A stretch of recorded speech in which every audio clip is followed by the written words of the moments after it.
Paul, looking steadfastly at the council, said, Brothers, I have lived before God in all good conscience until this day. The high priest, Ananias, commanded those who stood by him to strike him on the mouth. Then Paul said to him, God will strike you, you whitewashed wall. Do you sit to judge me according to the law, and command me to be struck contrary to the law? Those who stood by said, Do you malign God's high priest? Paul said, I didn't know, brothers, that he was high priest, for it is written, You shall not speak evil of a ruler of your people. But when Paul perceived that the one part were Sadducees, and the other Pharisees, he cried out in the council, Men and brothers, I am a Pharisee, a son of Pharisees.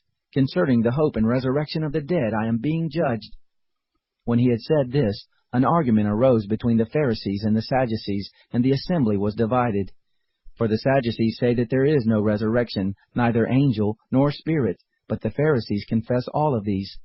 A great clamor arose, and some of the scribes of the Pharisees' part stood up and contended, saying, We find no evil in this man, but if a spirit or an angel has spoken to him, let's not fight against God. When a great argument arose, the commanding officer, fearing that Paul would be torn in pieces by them, commanded the soldiers to go down and take him by force from among them and bring him into the barracks.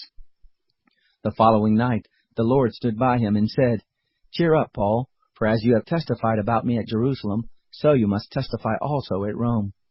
When it was day, some of the Jews banded together and bound themselves under a curse, saying that they would neither eat nor drink until they had killed Paul. There were more than 40 people who had made this conspiracy. They came to the chief priest and the elders and said, We have bound ourselves under a great curse, to taste nothing until we have killed Paul. Now therefore you with the council inform the commanding officer that he should bring him down to you tomorrow, as though you were going to judge his case more exactly. We are ready to kill him before he comes near. But Paul's sister's son heard of their lying in wait, and he came and entered into the barracks and told Paul. Paul summoned one of the centurions and said, Bring this young man to the commanding officer, for he has something to tell him. So he took him and brought him to the commanding officer and said, Paul, the prisoner, summoned me and asked me to bring this young man to you, who has something to tell you. The commanding officer took him by the hand, and going aside asked him privately, What is it that you have to tell me? He said, The Jews have agreed to ask you to bring down Paul tomorrow to the council, as though intending to inquire somewhat more accurately concerning him. Therefore don't yield to them, for more than 40 men lie in wait for him, who have bound themselves under a curse neither to eat nor to drink until they have killed him. Now they are ready, looking for the promise from you. So the commanding officer let the young man go, charging him, Tell no one that you have told these things to me. He called to himself 2 of the centurions and said, Prepare 200 soldiers to go as far as Caesarea, with 70 horsemen, and 200 men armed with spears, at the 3rd hour of the night. He asked them to provide animals, that they might set Paul on one, and bring him safely to Felix the governor.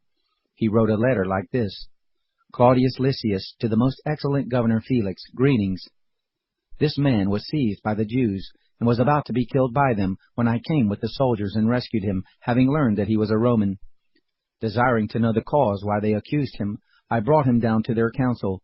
I found him to be accused about questions of their law, but to have nothing laid to his charge worthy of death or of bonds. When I was told that the Jews lay in wait for the man, I sent him to you immediately, charging his accusers also to bring their accusations against him before you. Farewell. So the soldiers, carrying out their orders, took Paul and brought him by night to Antipatris. But on the next day they left the horsemen to go with him, and returned to the barracks. They, when they came to Caesarea, and delivered the letter to the governor, presented Paul also before him. When the governor had read it, he asked what province he was from. When he understood that he was from Cilicia, he said, I will hear you fully when your accusers also arrive. He commanded that he be kept in Herod's palace.